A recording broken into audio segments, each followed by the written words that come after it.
जय जगन्नाथ आपण समस्त गोटे खुशी न्यूज आसी Indo Tibetan border police force द्वारा गोटे रिक्रुटमेंट आसी केते पोस्ट रही अप्लाई डेट केबेठु आरंभ हबो लास्ट डेट केबे जाय रहिबो एज रिलैक्सेशन मिलिबो कि नाही एग्जाम फी केते फिजिकल रे कोन सब करिया पड़िबो ए सब जानिया पय वीडियो टिक लास्ट जाय देखंतु। प्रथमतः Indo Tibetan border police force बा आईटीबीपी द्वारा गोटे रिक्रुटमेंट आसी एथिरे head constable motor vehicle department रे टोटली 7टा वैकेंसी रही constable motor mechanic department totally 44टा वैकेंसी रही तेणु ये टोटल हो जाउची पाखबेके आपनकर 51टा वैकेंसी आसी क्लियर। तो क्वेश्चन उठु जे अप्लाई डेट केबेठु आरंभ होची देखंतु गत कालीठु अप्लाई डेट आरंभ होई सारलानी 24 डिसेंबर 2024 टु आरंभ करी आपनकर अप्लाई डेट चलियो 22 जनवरी 2025 जाय हैला कि पे स्केल केते रहिबो देखंतु पे स्केल आपन जदी हेड कांस्टेबल कैटेगरी रे सिलेक्शन होउचंती आपनको 25500 रु 21100 जाय 7th पे अनुसार सैलरी मिलिबो सेबेला कांस्टेबल मोटर मैकेनिक डिपार्टमेंट रे जदी आपन जॉब होउची आपनको 21700 रु 69700 जाय सैलरी मिलिबो क्लियर। एबे आसंतु एज लिमिट कथा आलोचना करिबा देखंतु हेड कांस्टेबल पई एज लिमिट 18 रु 25 वर्ष अछि एवं कांस्टेबल पई मध्य आपनकर एज लिमिट 18 रु 25 वर्ष रखिछि एथिरे एज रिलैक्सेशन मध्य रहिछि जदि आपण शेड्यूल कास्ट किबा शेड्यूल ट्राइब रो बिलोंग करंती ताले आपनको 5 वर्ष एज रिलैक्सेशन मिलिबो जदि ओबीसी एनसीएल कैटेगरी बा non creamy layer category belong करंती आपनको 3 वर्ष मिलिबो एक्स सर्विसमैन जदि आपण होइचंती यूआर कैटेगरी रो आपनको 3 वर्ष मिलिबो सेबला एक्स सर्विसमैन जदि ओबीसी कैटेगरी रो आपनको 6 वर्ष एज रिलैक्सेशन मिलिबो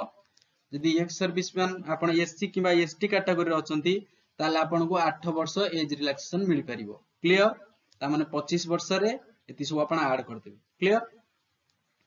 शिक्षागत योग्यता कोन रहिबो क्वालिफिकेशन देखंतु जदि आपण हेड कांस्टेबल पय अप्लाई करिवे ताहाले आपनको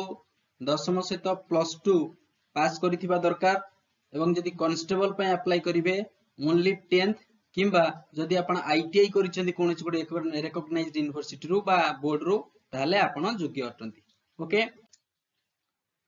एबे प्रश्न उठु जे हमें केमिति अप्लाई आपण करिवे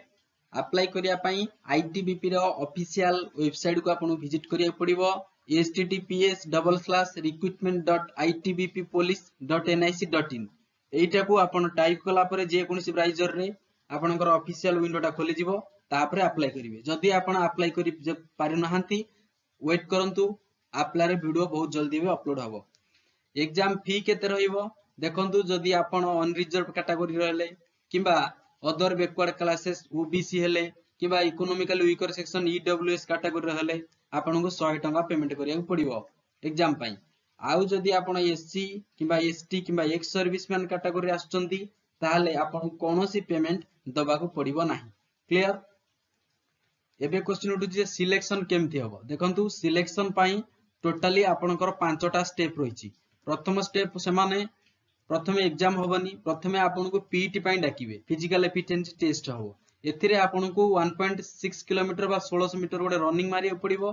सेटा आपण 7 मिनिट 30 सेकंड रे कंप्लीट करिया पड़िबो क्लियर। सेबेला लॉन्ग जंप आपनको डेइमा को पड़िबो 11 फुट 3टा चांस रे सेबेला हाई जंप आपण करिया पड़िबो हाई जंप 3.5 फुट डेइया पड़िबो 3टा चांस रे क्लियर। तापरे आपनकर जतोले पीटी सरी जिवो फिजिकल स्टैंडर्ड टेस्ट बा पीएसटी करा जिवो जेमिति कि आपनकर चेस्ट हैला आपनकर हाइट हैला आपनकर वेट हैला ये सब मपा जिवो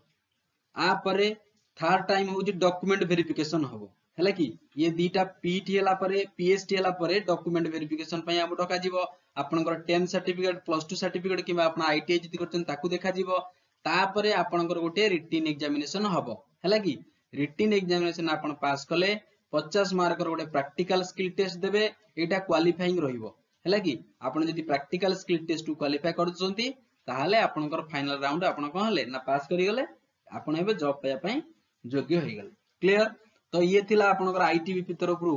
रिसेंटली आसीतिबा वैकेंसी समय नष्ट करंतु नाही जल्दी अप्लाई कर दियंतु थैंक यू सो मच ए भलिया अपडेट वीडियो पाया पई एबे ही चैनल टी को सब्सक्राइब करंतु वीडियो टी को लाइक करंतु।